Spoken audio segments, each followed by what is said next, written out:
Love, love, love till I feel the breath of the Spirit flowing in me. Welcome to Spirit of Life. My name is Geraldine Lee, your host, and our guest is John Hendriks, the president of I Choose Life. Hello, John. Hello. Welcome to our show. Thank you. I hear you've done a lot of charity work. Could you tell us a bit more about the charity work you've done? Yeah, absolutely. It started about 5 years ago, and I felt there was a real need and a call to reverse some of the lavish lifestyle that I had before, turning my life to God. And I thought that one way to do that would be to set up a charity and to help people that need. And that's when we started about 5 years ago. Yes, and how have people responded to your generosity? Oh, thank you very much. Well, it's only by the grace of God, as you know how it works, that God had entrusted myself and my wife, Nicole, with abundance, and with that abundance, He put it on our hearts, and we were more than happy to do that. Put on our hearts to help people in need, and just over that time, people came to us, and through prayer and through our community here at St. Benedict's and at other places, we were aware that people were in need. And we certainly were more than happy to help them, and it's just a real blessing and a grace to be able to see people's lives changed by just small things like small donations or hardships that they're facing, or people facing depression and things like that, and not being able to pay bills and just the basics that probably we all take for granted. And having the grace and the blessing to be able to see those people come back to full life is really truly amazing. Yeah, have you got a specific story of someone that you helped and seen change with them, with the generosity you've given? Yeah, look, it's interesting you say that, and it's interesting you ask that, because I don't remember all the stories, to be honest. I think once the donations are given and the help and support are done, it's a grace, so it's not on us anymore. We just forget about it. Sure, there are a couple of examples here and there.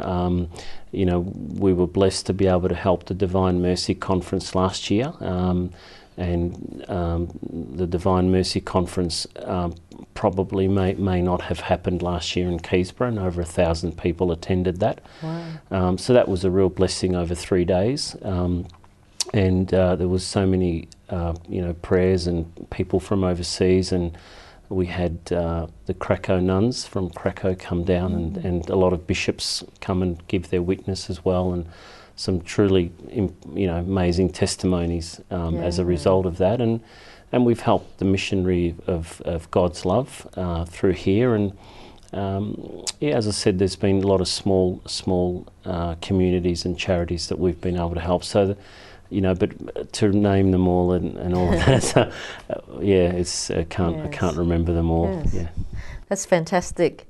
And recently I've heard that you have become the president of I Choose Life. So how did you begin that? Yeah, well, I was in prayer and I was thanking God for the abundance and the showers of gifts that He's given us, and the ability to help people, and there was it was sort of drying up, if you know what I mean. People were.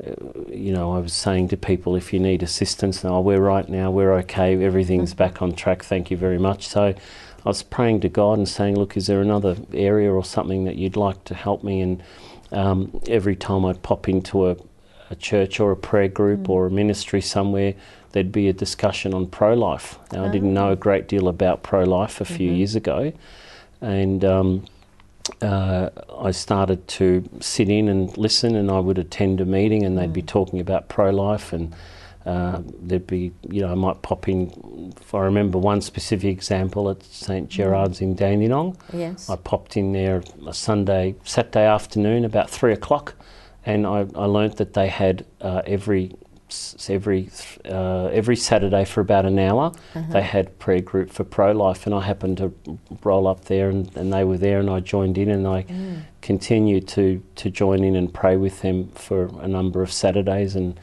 and all of these little signs everywhere, Geraldine, that kept happening. So I said to God, is this really something you want me to work in?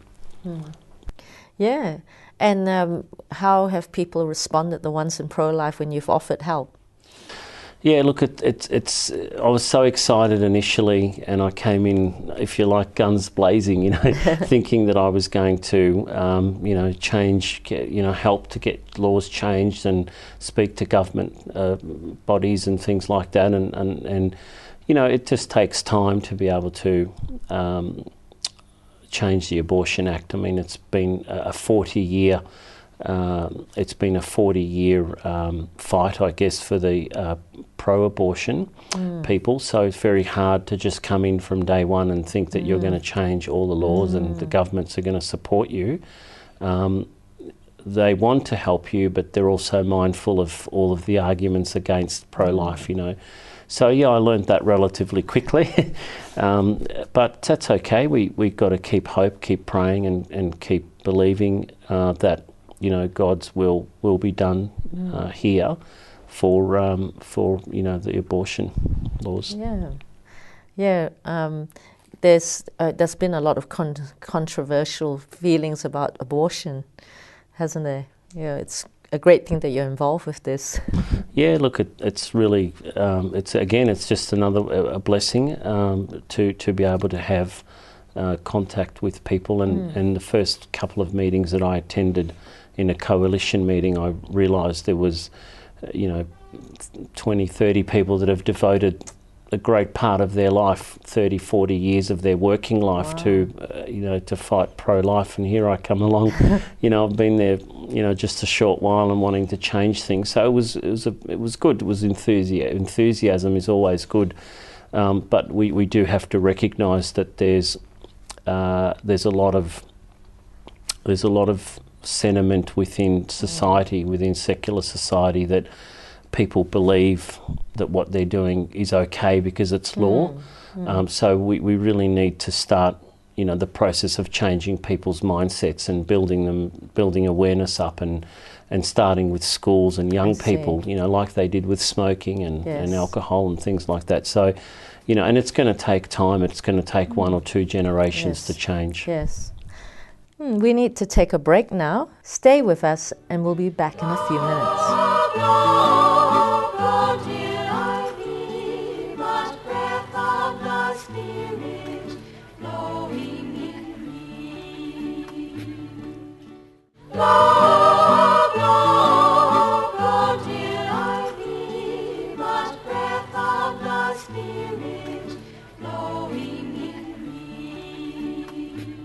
Welcome back to Spirit of Life.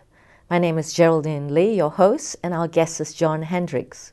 Welcome back, John. Thank you. Yes, you were talking about the abortion law, which has been very controversial. Could you tell us more about that law? Yeah, absolutely.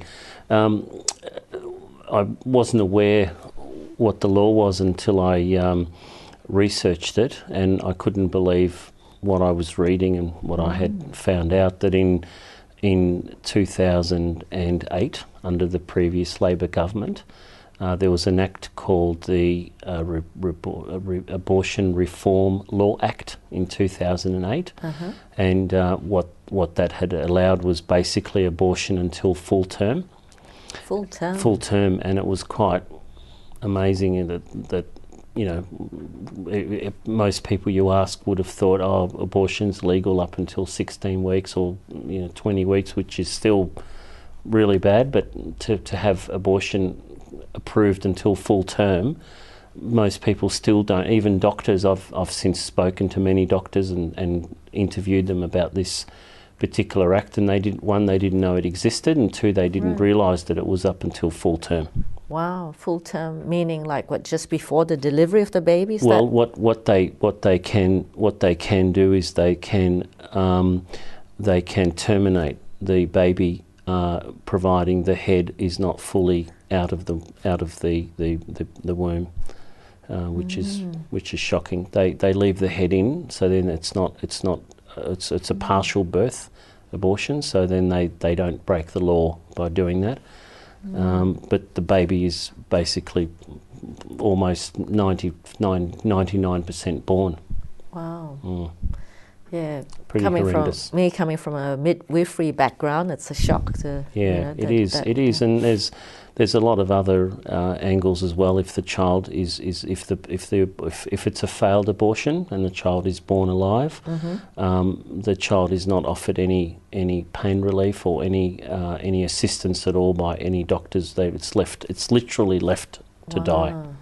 It's just horrible, and I couldn't believe it, and I was just, there was just such a fire within me to do something about it. But the walls to climb, it's like climbing Mount Everest to try to get these laws changed. I mean, I've personally met with ministers in the government and put things to them, and they agree. They say, look, we didn't vote for it, but obviously people did vote for it. But under the previous Brax and Brumby government, they passed this law and they forced their politicians, their ministers, they forced them to vote on this issue and told them that they wouldn't be up for pre-selection if they didn't, and they pushed it through, and it mainly came through Women's Health Victoria, which is now funded by the public sector. And people don't realise that this, and it's not the vast majority what people believe, but this is what happened in 2008, and that law has now stood for the last 5 years.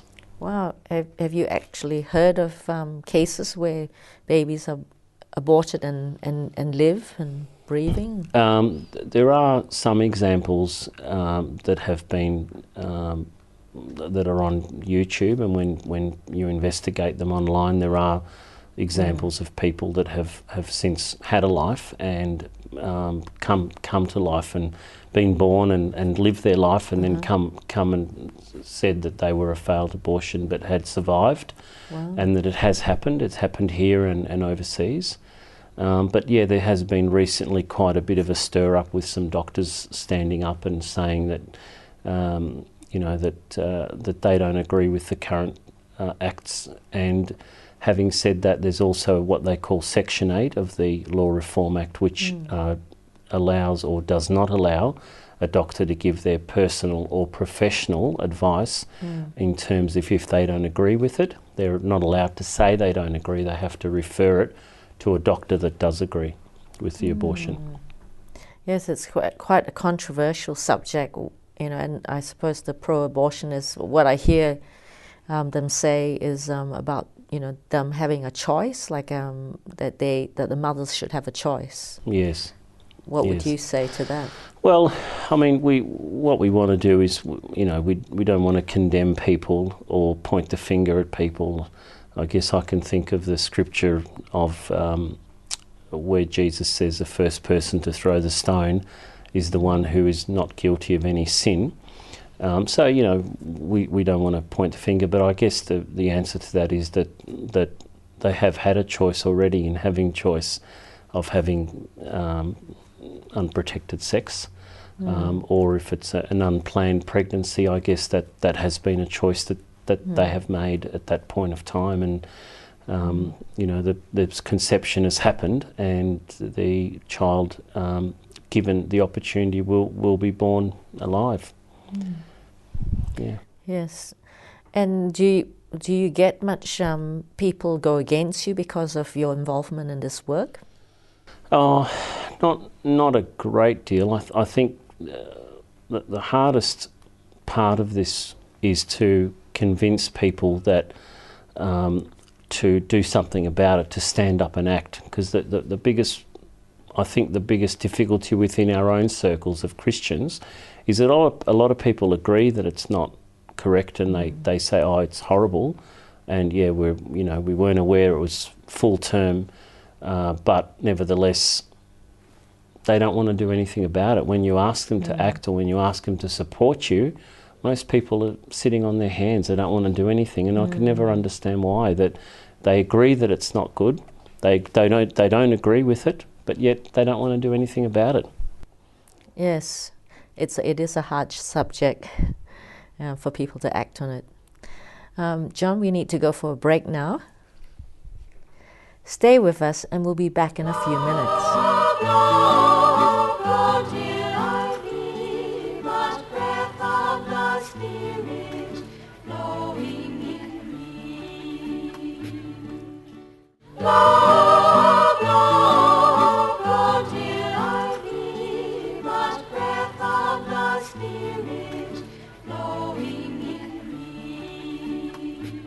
Welcome back to Spirit of Life. My name is Geraldine Lee, your host, and our guest is John Hendriks. Hi, John. Welcome back. You were talking about your ministry, I Choose Life. What kind of activities have you done to achieve your goals? Well, the first thing, Geraldine, is that I had to become aware of what the laws and rules are, and of what people's general feeling in general society, and what people believe in churches and sort of Christian groups. So I've spent a great deal of time speaking to people and attending meetings, and just getting the general sort of feeling out there. And the second thing is we've designed a plan. A group of about 5 to 10 people or so have gotten together and designed a plan on ways that we can make people aware through our actions and our words. And we're planning on a walk next year in April sometime, a walk for life, which would be just again building awareness about life and life issues.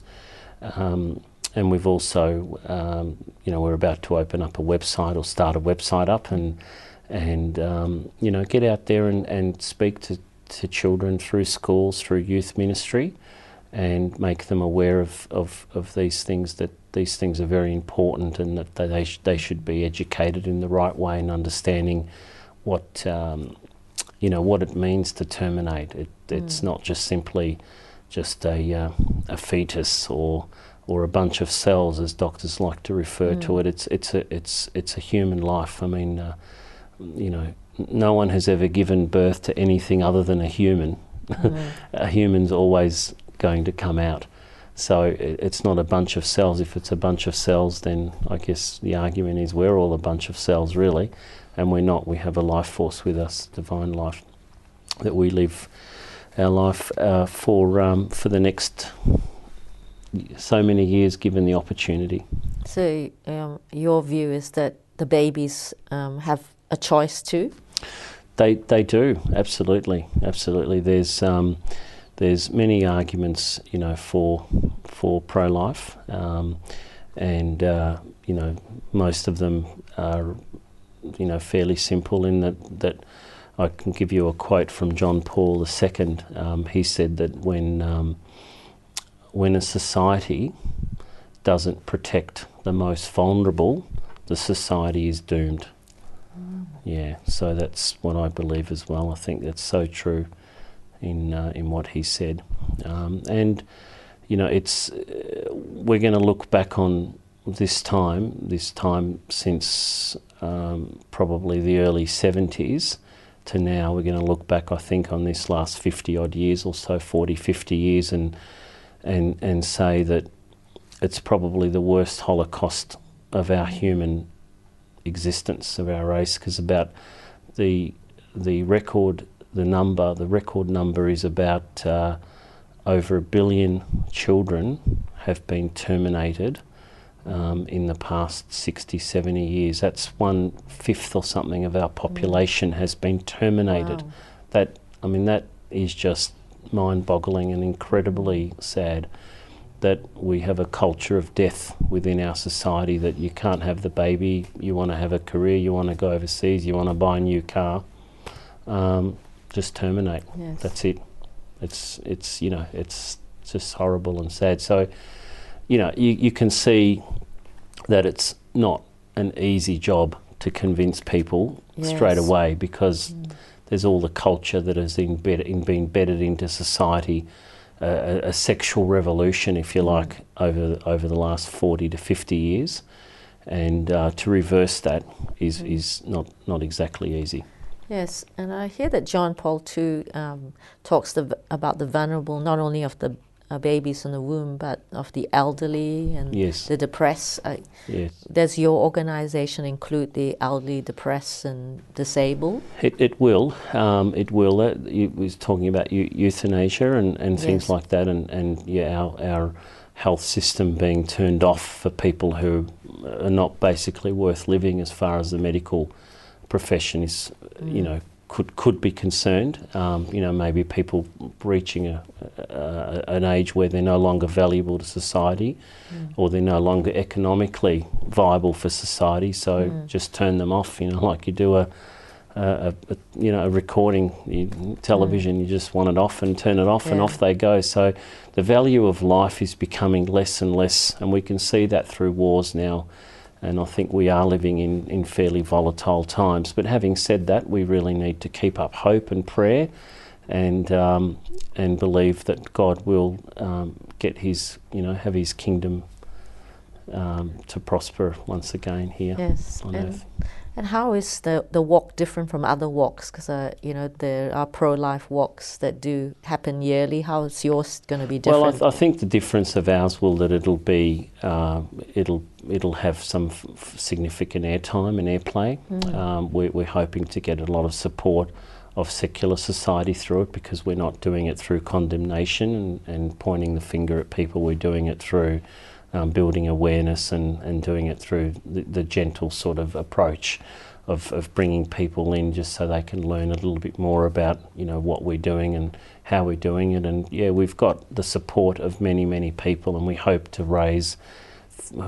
have 3,000 or 4,000, maybe 6,000 people there next year in April. So yeah, we'll be letting people know more about that and as the time comes. That's fantastic. And what is your hope for the future with your organisation?